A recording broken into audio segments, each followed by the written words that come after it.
Hi, good morning, friends. Today, we would like to see how to fill the form petition for non-immigrant workers. This is relating to Department of Homeland Security of US Citizenship and Immigration Services. This form, how to fill, what are the contents in the form? Let us go and look at it. First part is like general information, like who is the recipient, what is the recipient for the UNICEF for use only. This is all department. They will use this one. Partial approval or no, once we submit the form, after verification, what they will do it means what is their this thing class validity, and they will verify and do it here.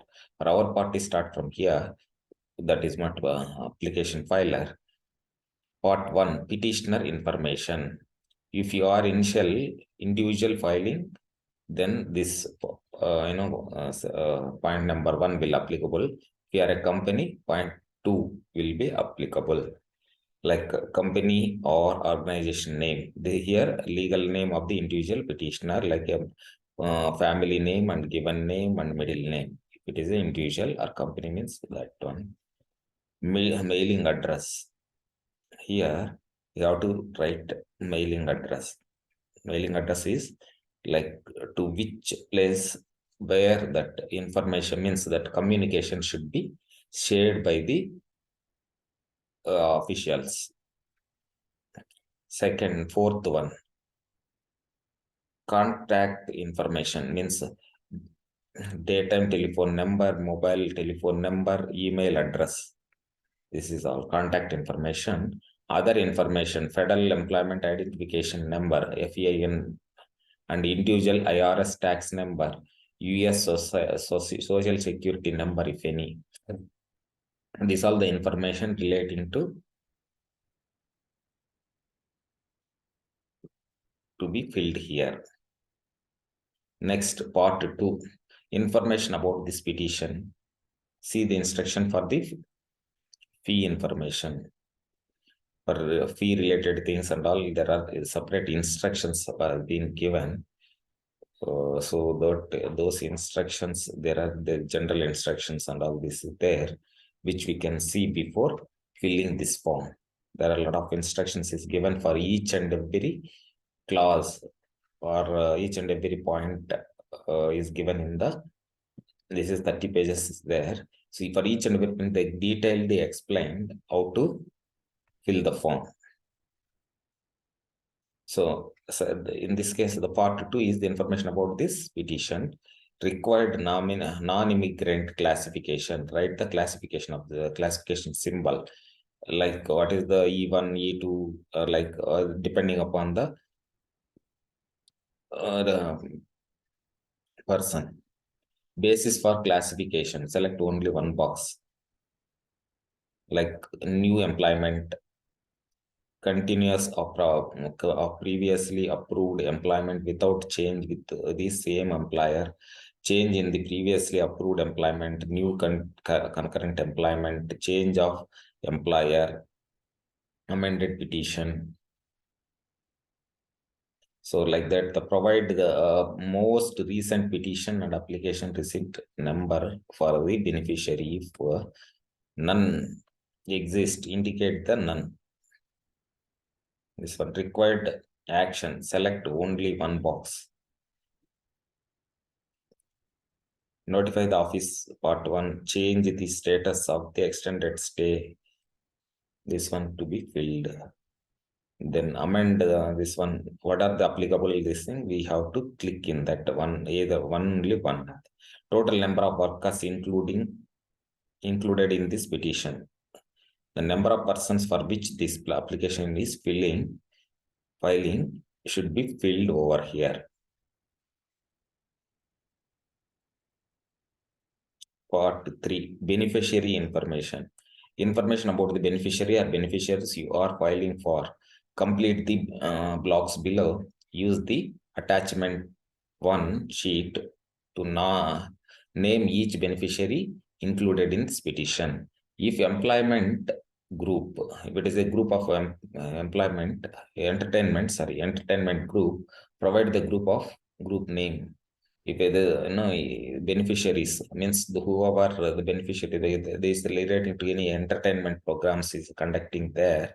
So who are the beneficiaries are many, so that all group these things should be given here.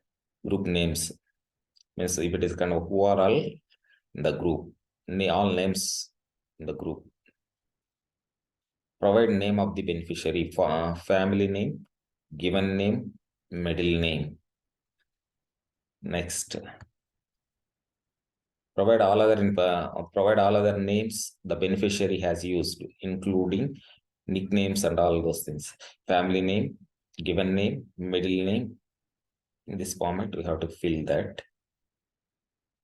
So next, other information: date of birth, gender, male or female, use US social security number if any.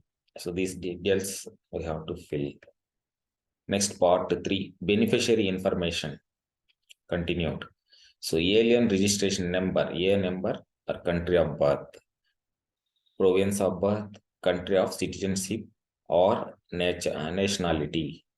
If the beneficiary is in the United States, complete the following: date of last arrival, 199 arrival, departure record number, passport or travel document number, date of passport, travel document number, date of passport, expiry date, passport or travel document country of issuance, current non-immigrant status, date status expires, student or exchange visitor information system number, and employee authorization document number, current residential US address where they are staying, street number and name, apartment, apt, state, floor number, city or town, state or zip code. So next, the part 3 is our beneficiary information. Part 3 is processing information. If the beneficiary or beneficiaries named in part 3 is or outside the United States or requested extension of stay or change of status cannot be granted, state the US consulate or inspection facility you want notified if this petition is approved. Type of office, select the office one box: consulate, pre-flight inspection, port of the entry, B, office address, and US state, foreign country, beneficiaries foreign address, the street number, all these things. Where is the beneficiary foreign address? This all we have to read: the street number, department, and all this province and everything. Date, does each person in this petition have a valid passport? The relating to passport details we have to fill here. Next, part 4, processing information. Continue. Third point, are you filing any other petition with this one? Yes or no? We have to fill. Are you filing any application for replacement or initial arrival date? Anything is subsequently if you are filing like for a replacement of initial application. We have to fill these details. Are you filing any applications for dependents with this petition? If any dependent is there with this petition, you have to fill here. In the point number 5, is any beneficiary is in this petition in removal?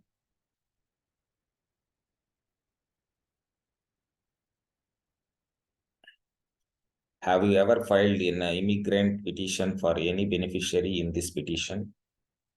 If you filed any application earlier, so we have to, if yes, how many times, how many, no means you have to click here. Did you indicate you were filing a new petition in part 2? Yes. If it is yes, if no means no. If no, be a process, not processed. Item number 9. Has any beneficiary in this petition ever been given a classification you are now requesting within the last 7 years? If yes, proceed in part 9. If the type, no, print your explanations, no. Like this thing, the point number. Has any beneficiary in this petition ever denied the classification you are now requesting within the any, if it is this is relating to previous applications, if anything is. Have you ever previously filed non-immigrant petition for this beneficiary? If yes, proceed to part 9. Type or your explanation. If you are filing for entertainment group, has any beneficiary in this petition not been within the group for the last 1 year? Yes. If yes, please proceed part 9. Wherever yes is there, we have to file for part 9. Otherwise, no. Has any beneficiary in this petition ever been J1 exchange visitor, J2 dependent of J1 exchange visitor? Yes, yes. If the petitioner items is in 11B, no. If you are checked yes in item number 11A, provide the dates of beneficiary maintained in J1 exchange visitor or J2 dependent. Also provide evidence of the status by attaining the copy of the citizenship DS 2019 certification eligibility for exchange visitor J1 status, a form of this, all details and visa stamp and all those things we have to fill here. Part 5, basic information about the proposed employment and employer. Here the information relating to employment and employer we have to fill here. Attach the I-129 supplement relevant to the classification of workers you are requesting. Job title, LCA or ETA case number, address where the beneficiaries will work if different from the address. Part 1, street number and all, city town got fill here. Did you include initial with petition? Yes or no? Itinerary with this petition. Will the beneficiaries work for you off-site at another company or organization location? Will the beneficiaries, exclusive Commonwealth of the non-Marina Islands? Is this full? We have to fill here yes or no and all. Is this full-time position? If the answer to item number 7 is no, how many hours per week for the position? Means is this full-time? If it is a part-time, then how many you have to fill here? How many hours they are working? Wages per specified hour or this thing, hour, month or year. You have to fill here in dollars. Other compensation explained here. We have to write any other compensations other than mentioned above. Dates of intended employment from 2 types of the business, current number of employees and gross annual income, net annual income, and that is the part 5. Part 6, the classification regarding the release of controlled technology or data for a person in the United States. Certification regarding the release of controlled technology or technical data to be persons in the United States. This section of this form is required only for H1B, H1B1, Chile, Singapore, L1 or OIA petitioners. It is not required for any other classification. Please review the form I-129 general filling information before completing this section. Select the item number 1 or item number 2 as appropriate. Do not select both the boxes. Either one of them you have to fill with respect to technology or technical data. The petitioner will release or otherwise provide access to the beneficiaries certificates that it has reviewed the export administration regulations ELA or the international traffic arms regulations, and determine that a license is not required for either US Department of Commerce or US technology or technical data to the foreign person. A license, either one of them you have to tick, click the tick box in the box. Next, part 7, declaration or signature and contact information of petitioner or authorized signatories, the information on the penalties in the instructions before completing this completing this section. This is all declarations where we need to leave the copies of the documents submitted or exact photographs, unaltered original documents. Yeah, I authorize. This is all acknowledgements, declarations actually.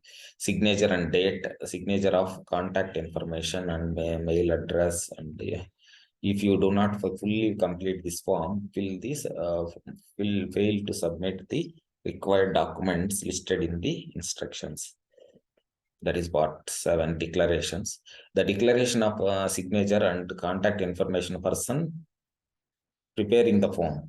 If the person is not a petitioner, so if somebody is filling the form in the on behalf of the petitioner, so those people's declaration should be given, means the details should be given here. Provide following the information containing the preparer. The person who is preparer different from the petitioner is the name of the preparer business organization name, preparer's mailing address, preparer's contact information, prepare declaration, preparer's declaration, signature, date, and date of signature. Next part, additional information about your petition for non-immigrant workers. If you require more space, provide the additional information within this page number, part number, item number corresponding to the additional information. A number, page number, part number, item number. All additional information should be filled here. Page number, part number, item number, page number, part number, item number. Name of the petitioner, name of the beneficiary, classification sort, E1, E2, or E2 come investor, name of the country signature, rarely United States. Are you that like now the section 1, information about the employer outside the United States, if any, we have to fill here. Next, additional information about the US employer. Complete if filing for E1 treaty trader. Complete if filing for E2 treaty investor. So, section 1, information about the required extension of the change, petitioner for declaration, signature, contact information, declaration, signature, contact information, person filing the form, if any petitioner, personal preparer's declaration, signature. So these all the details should be filled. So like complete this if filing the H1B classification. This is all about this, the form to be filled. So there are many line items which you need to fill. So this is what the form of H1BV data collection and all. There are many line items. Okay. So this is how we have to fill the form and contents. Thank you.